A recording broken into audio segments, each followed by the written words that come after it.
Morning. Thanks for being here. Thanks for your coverage all year. Really appreciate it.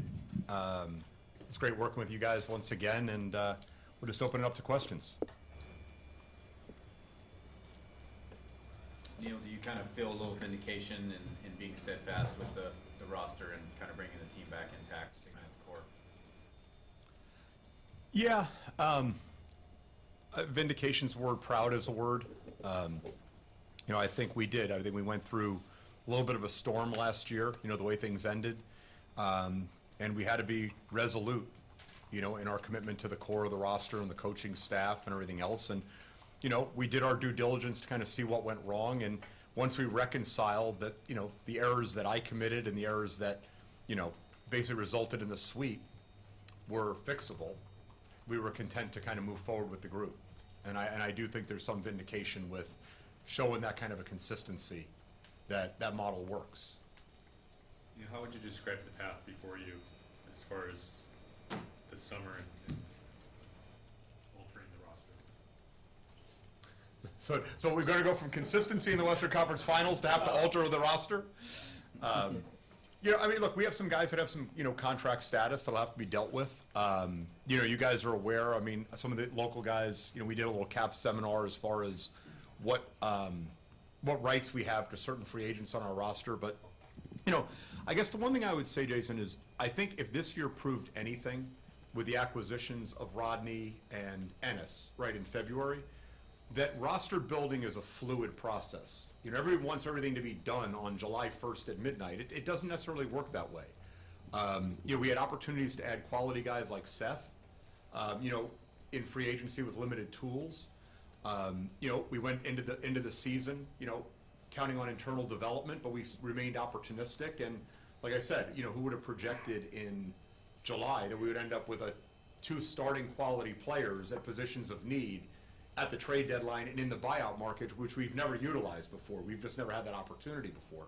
So I think that's the one thing. When you're limited in terms of the available tools at your disposal, you've got to take more of a longer view. It's not as simple as having a max cap slot and going after one guy or two guys. There's trades, there's playing in the margins, there's, developing your own guys. So I think a lot of the work gets done behind the scenes until the acquisition happens. And I think, after 7 years, it's got to be taken on faith a little bit that when an opportunity comes to continue to build the roster so we can move forward, we're going to do it. There was just a report from Yahoo today that basically you guys are expected to come to agreement with Dame about a supermax. In your mind, is it pretty open and shut that July 1st you guys are going to put that on the table for him, he's going to sign it? I honestly, I don't read Yahoo, so I have no idea about the report. I'm being honest. I have no idea what you're even talking about. What are you talking about?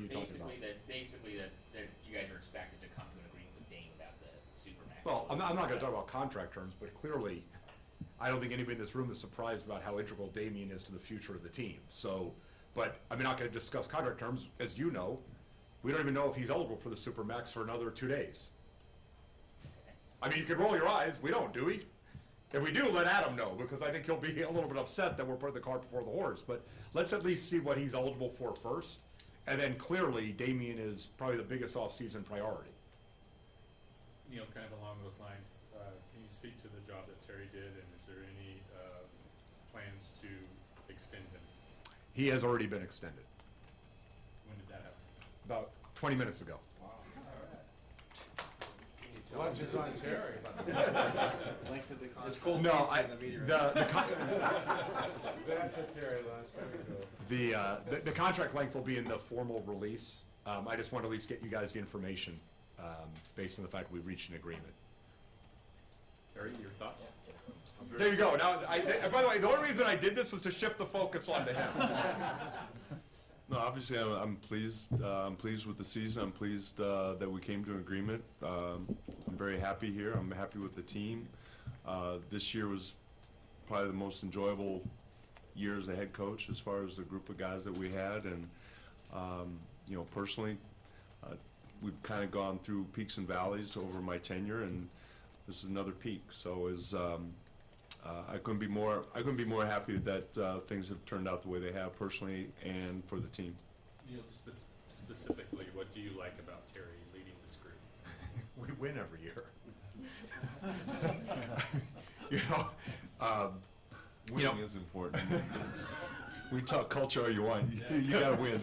So, you know, I mean, look, it's year 7, 6 straight playoff appearances, right? 3 trips to the second round, 1 to the conference finals, 2 division titles. I mean, and again, we still have one of the youngest rosters in the league. Our young players develop.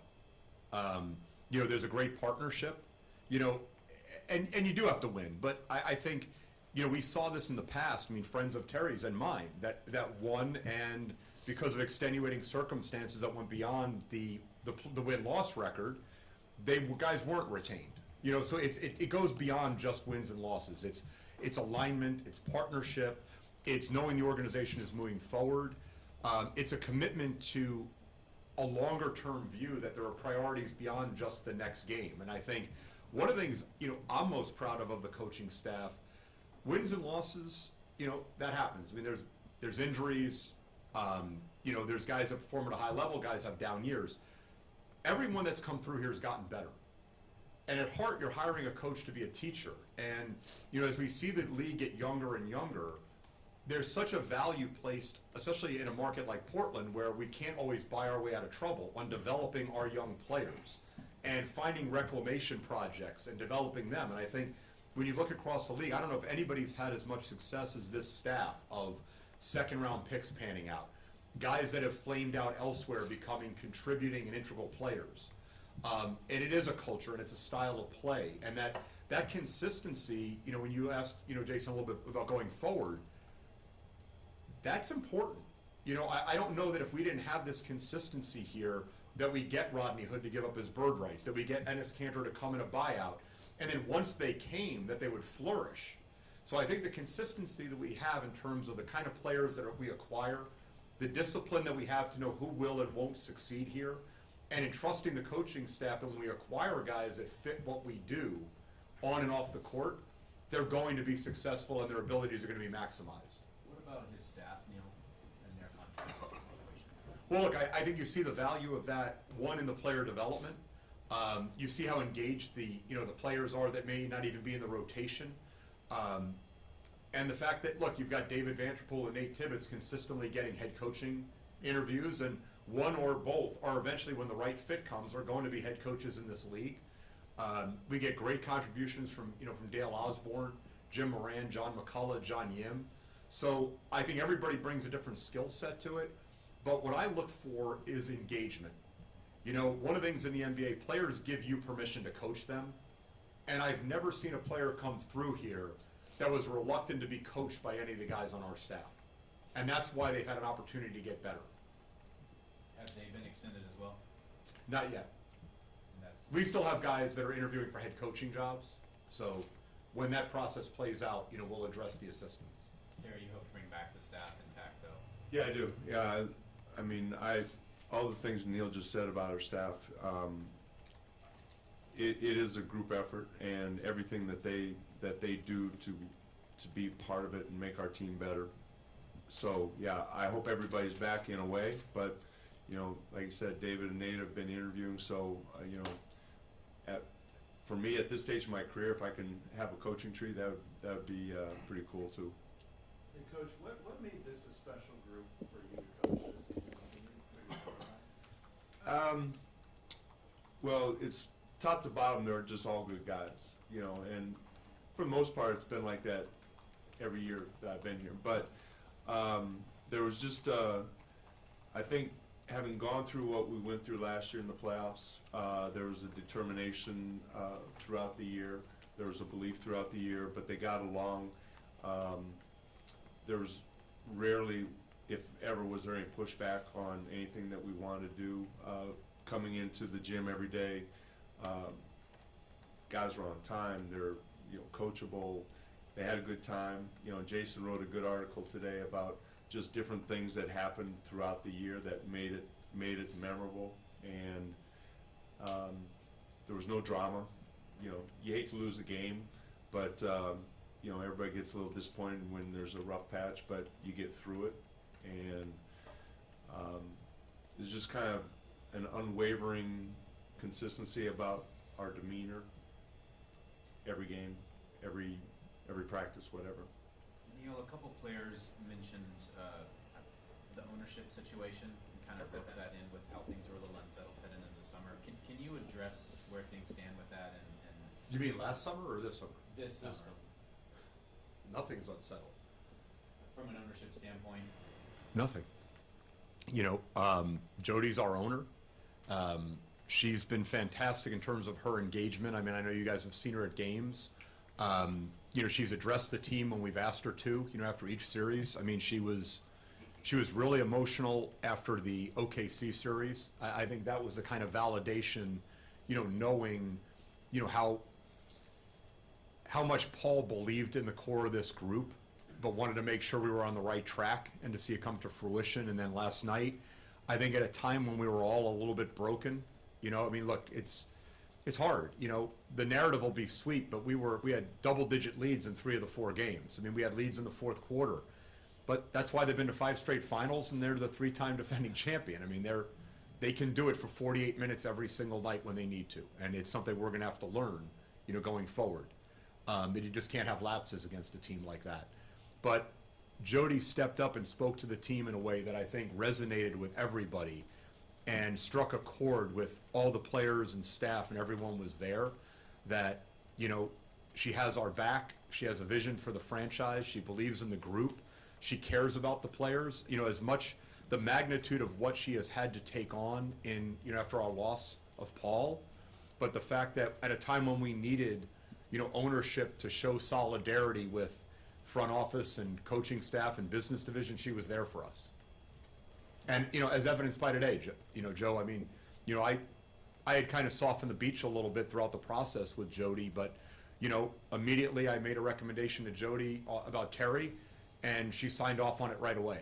And that's, you know, that's what you want. You know, you want decisive decisions, and you want someone that's looking out for the best interests of the organization as a leader. And that's what she's been since she's taken over last October. Was this the most emotional ride for you? I mean, just going back to when Paul passed away, to the ups and downs of the season? Yeah, losing Paul was really hard. It just, there's a void. And I think the hardest thing, had we gotten swept in the first round, I don't know if I'd be saying that.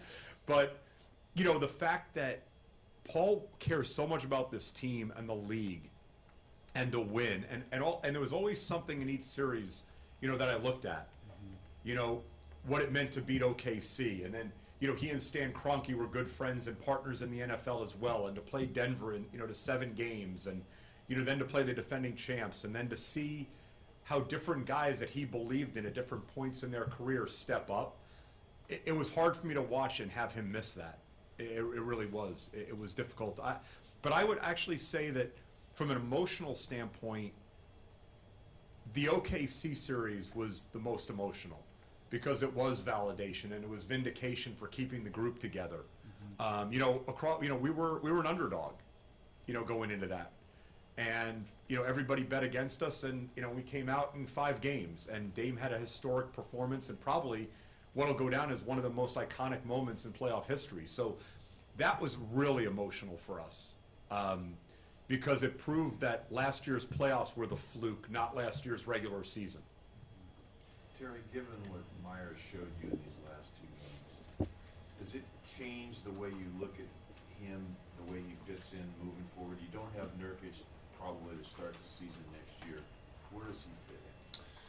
Well, we don't know what the roster is. I mean, I think that's a question better asked in September than right now. But I couldn't be more pleased and happy for Myers and what he did the last 2 games. You know, everybody here knows his career and the ups and downs of his career, and to do it on that stage was very rewarding for him and for me. But you know, going forward, he showed that he can play, and you know, consistency is the thing that we all want from players, and it's what players want. So I think more than anything else, it gives him a leg up going into next season. Terry, you sometimes hear players talk about wanting to be the best Blazer ever. With the extension and kind of with your place in the organization. Now, do you consider your place among the coaches in Trailblazers history, and if so, how? Dr. Jack's a Hall of Famer. Rick Adelman will be in the Hall of Fame. So I'm not even going to touch those two guys. I mean, they're two of my idols, and so I'll never be at that level. You know, whatever the numbers are, those guys did it here, and they did it in multiple places. So I don't even presume to be in that category. But you're also a guy who, with players, you talk a lot about not wanting to limit them and what they can and can't do. So why They're would you do young. that for They're yourself? young. 63. They're 61. 61. Yeah, they have a lot of time ahead of them. You know, my horizon's dimming a little bit. You got an extension today, right? Yeah, I did. No, but to answer your question, there have been a lot of great coaches here, but I mean, no one's going to touch Coach Adelman and Coach Ramsey. I mean, that's just a fact. This is kind of for each of you, but Terry, you think back, you didn't know if you were going to get another shot at a head coaching job. And so do you reflect now that you are here and you're going to be here for however many years? And then Neil, can you kind of speak to what you saw from him 7 years ago and how you've seen him grow into what he is now? So George we were in Seattle for 6 years, and that was, I considered that a lifetime. And I was in Milwaukee for 4, and I thought that was a good run. And I was in Dallas for 4 years, and that was a good run. And to be honest, often in the last few years, I can't believe it's been 5 years, can't believe it's been 6 years, can't believe it's been 7 years. I mean, it's to have that kind of longevity with one franchise is something I had never imagined. I was extremely thankful to get the job here in the first place. When I've said before, I never thought I was going to get another opportunity, and Neil plucked me out and gave me the opportunity. And to be here 7 years later is remarkable. And I have a lot of gratitude for everybody that's helped make that possible. Neil, just like where you've seen him grow from 7 years ago and what you saw 7 years ago. It's hard for me to talk about him growing because I'm so much younger than he is. So. But, All that great. that's from these guys. Jace, I think it was interesting, when we were going through the process, right? What we valued, the model that we were kind of looking at were the really successful small markets. And that's what we're trying to build, and you look at Utah with Coach Sloan, and Kevin O'Connor and those guys were there, and Coach Popovich, in San Antonio, and the guys that really did have long runs. You had to build something that took time. It wasn't a quick fix. So, I think from a confidence standpoint, I think, Terry carries himself now as a coach that is consistently in the playoffs, not a head coach that had to go back to being an assistant that was getting another chance. He doesn't have anything to prove to anybody, right? I mean, I think Terry's one of the top coaches in the league. And when you have that, you don't lose that. It's like a player, to get back to your point. When you have a Damian Lillard, a C.J. McCollum, a Yusuf Nurkic, you don't let those guys leave, right? I mean, because it's hard to find greatness. And I think that's the way this partnership has been with Terry, has been, we identified a certain skill set and a sensibility and a like-mindedness and an alignment when we hired him. Now, again, who would think that, we would be on the kind of run we've been on, especially with multiple iterations of the roster. This isn't like the normal, hey, it's Stockton, Malone, and Hornacek, and that's it for the run. I mean, we basically had to rebuild an entire roster and start anew, other than Dame, 4 years ago. And we've come out of it better off than we were at that point. So, I mean, so the juggling act, I think what's more impressive than the longevity for Terry has been the fact that, we inherited 3 vets and handed them a rookie point guard and, kind of piecemealed the roster together, went on a run and won 54 games and, got to the second round for the first time, since 99, 2000. And then we had to really start all over again, 3 years, 2 years after that, and now we are 4 years later. We're doing it. We're doing it again. So I think the trust that comes with knowing that Terry and I know what works for one another is the kind of consistency we want, and we can capitalize on it. I know what kind of players he likes. I know what kind of players are going to flourish in our system. He trusts me to go find them. And the reclamation project guys, he believes that we're going to identify talent that we just need to cultivate. And we're going to have to take some risks at times, but we have the infrastructure now and the consistency to see that pay off. Question for both of you guys. What's a realistic expectation for next season? Seriously? Yeah, seriously. Because that's what everybody wants to know. You always try and get better, don't you? Yeah. Well, we'll try and get better. Listen, you don't put in terms of advancing in the playoffs, or you want to win as many games as you can. You want to advance as much as you can, but the whole goal is to be better. We're a better team this year than we were last year, so that'll see what the roster is in September and go from there. But that's always the goal, is somehow get better. I agree. I mean, look, I think if you would have told us in September that we were going to be able to start the season with Rodney and Ennis, coming off our bench, then we probably would have been saying, hey, top 3 seed, and we're going to be in the Western Conference Finals, and that's our goal, and that's a reasonable expectation. At the time, I don't know that was, I think that was the goal, but I don't know that that was the expectation. Certainly not with our friends at Westgate. They didn't have us out there. But I will say this, the one thing that I know is consistent every year with this team is they will be better than everybody thinks they are. And there is no way to quantify, okay, and that's why they're always wrong on their over-unders with us. There is no way to quantify character, chemistry, the coaching, the culture, all those intangibles that make for a winning organization that can't be put into some algorithm. And that's why they miss on us all the time. And I think that is what will remain consistent. And I think whatever people think coming out of July when they write their off-season grades, they will be wrong again next year. And our ceiling will be higher than what some of the pundits believe it to be. Terry, just because they are such a hot commodity, can you speak to the strengths of both Nate and David? They're both excellent teachers, and I really don't like to differentiate them. But they're great teachers. They love to be in the gym. They get the respect of the players. They've helped develop their various players over the course of time. They think the game like a head coach. During timeouts, during the game, they offer suggestions. A lot of times they're suggesting things that I'm about to do. They are diligent workers as far as whether it's on the court or watching video or spending time with players. I think they both develop strong relationships with all our players. Nate has been a head coach in the minor leagues. David has not.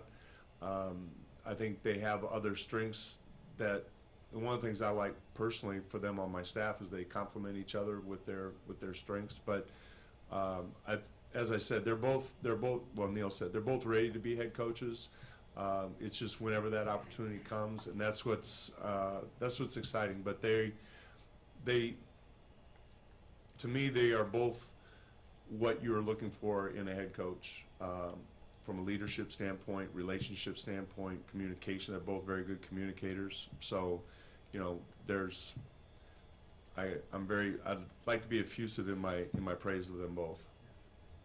And I know you're all inclusive, but David mostly handles defense and Nate offense. Is that correct? Yes and no. I mean, yes, they do. They primarily look at, Nate does all the offensive edits and focuses on that. But the one of the things, and because I was in that position in Dallas, is that I respect both their opinions on both sides of the ball, and I don't like them to be pigeonholed in one area because I think as a matter of fact, I thought about switching them just because I think it would be good for them to switch, and they both would do a good job in it. So I have thought about that going forward, but it's like Dwayne and I was offense and Dwayne was defense, but I think we both kind of knew the other side of the ball as well. Neil Myers said something earlier about how he thinks that in other organizations, after a couple of early playoff exits in a row, something would have been blown up and they would have made big changes. What was it that made you so determined to just ride it out with this group and hope that they can get to where you want them to go without making any huge changes? Well, I think contextually, this narrative of all these playoff blowouts, I don't know where it comes from. I mean, We only lost once in the first round last year. 2 years ago was second round. 2 years ago was the Warriors. Right, in the second round. No. 16 was when you beat the Clippers and then lost in the second Okay. round. Oh, you're right. 17 Warriors. Okay, right, that was right. you're right. So, and if I remember correctly, they swept the entire Western I've been here Conference. too long. Their years are running together. Right? Right? Forget those losses, right? Didn't they? I mean, I'm trying to remember if that's the year or not. But I mean, there was a year where the Warriors won all 3 series in the Western Conference 4-0. So, Yeah, they Yeah. lost one game the whole playoff run. yeah. So like let's take that. I get the narrative becomes very easy. 10 straight playoff losses and blah. Yes, they were to the Warriors, who were sweeping everybody. So look, last year, absolutely, that was a very good team. I don't know why everybody's looking at this like this was some huge upset when they won 3 fewer games than us during the regular season. They have 2 perennial All-Stars. They made a huge acquisition at the trade deadline. They were really good. They beat us. 3 of the 4 games were 1-possession games under 2 minutes. So I think that gets a little bit overstated. But I think what Myers' point, the other thing is the age. This was not an old team, right, that was ready to fall off a cliff and we were trying to hang on by a thread.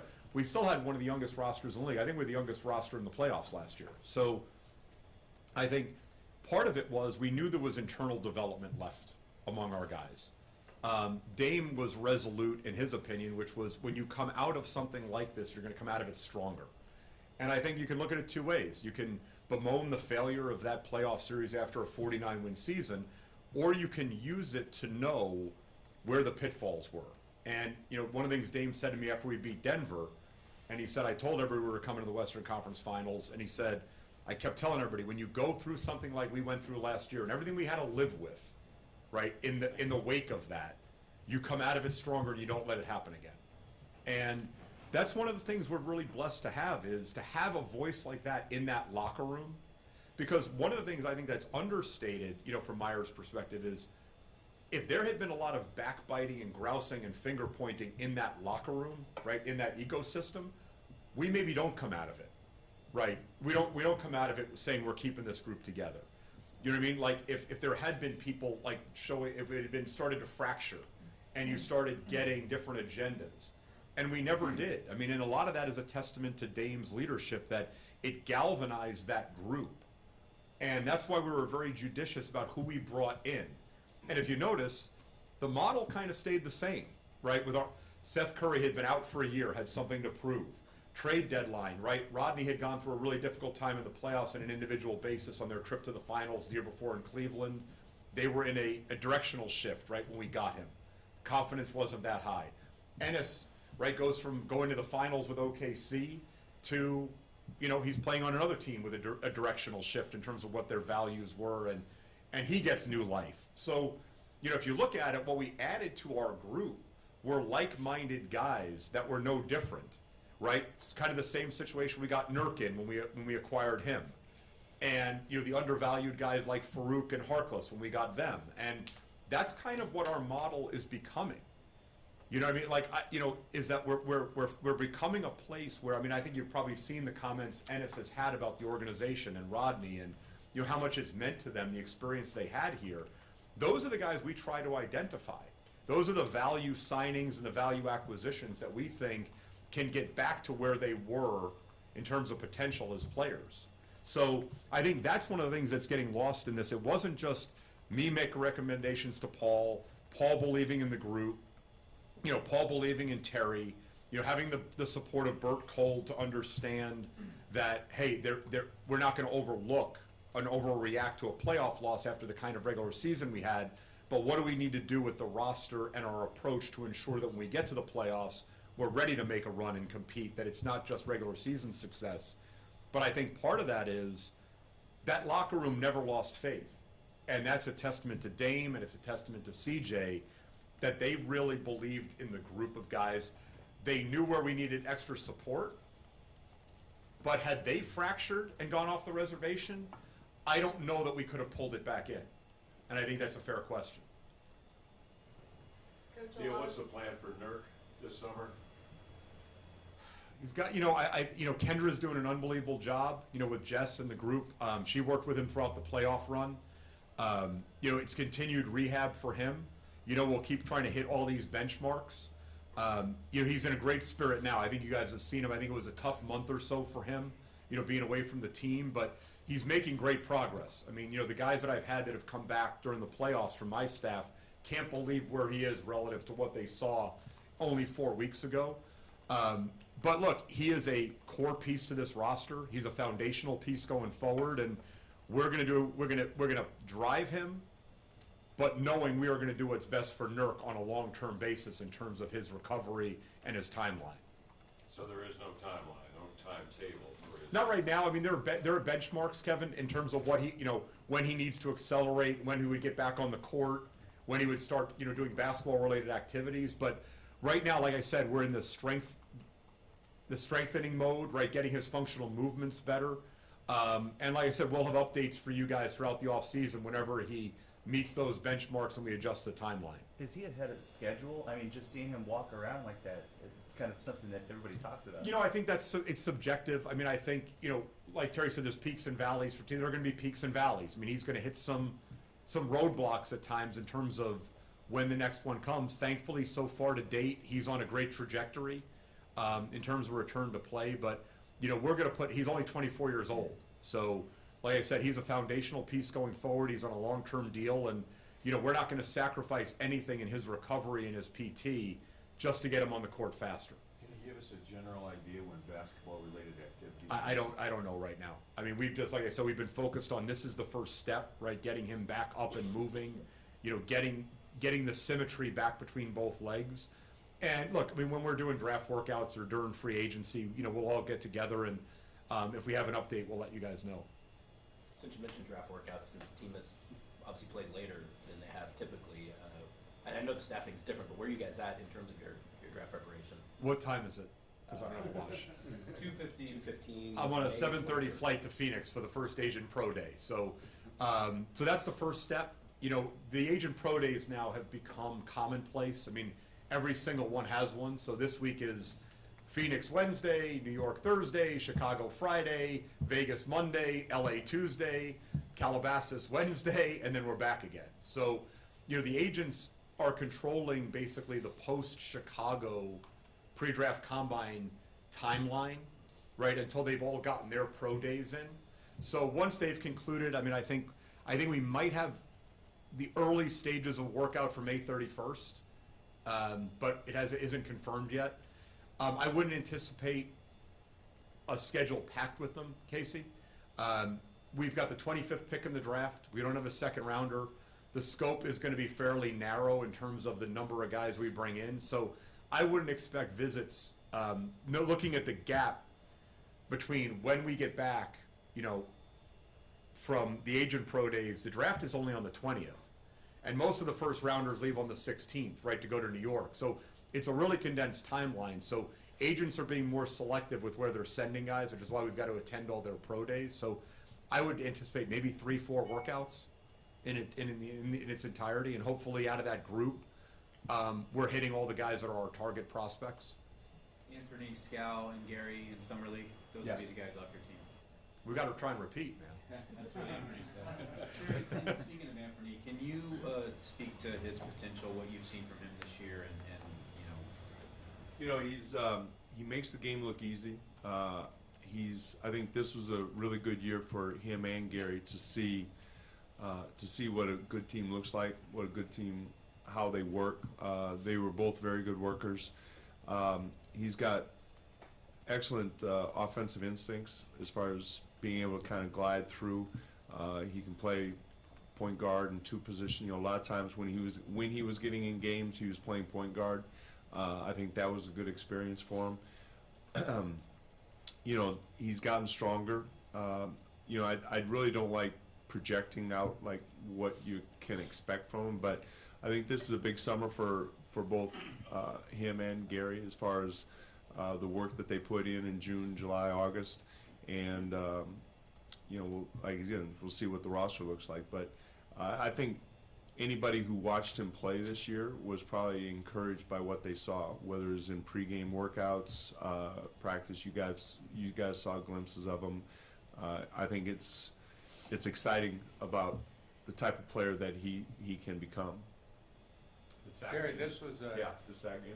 this was a long haul for your players, having not gone this far into a season, obviously, before.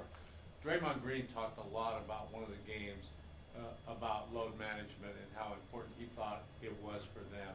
Moving forward, do you guys give consideration to that? Would you think about that for a season? Well, we thought about it this year.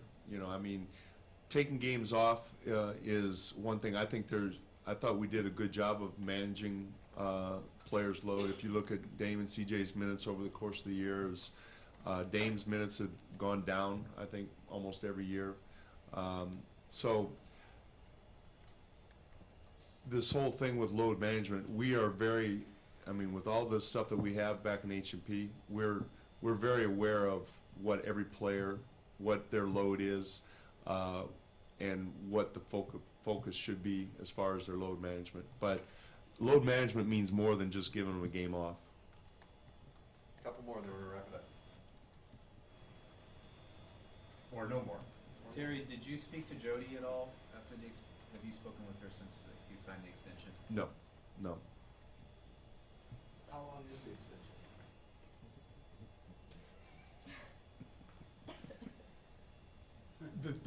It'll be in the press. The length will be in the press release. It's a few years, though. Okay. I was just curious. Okay, we'll wrap it up there. Thanks, everybody. Thank you.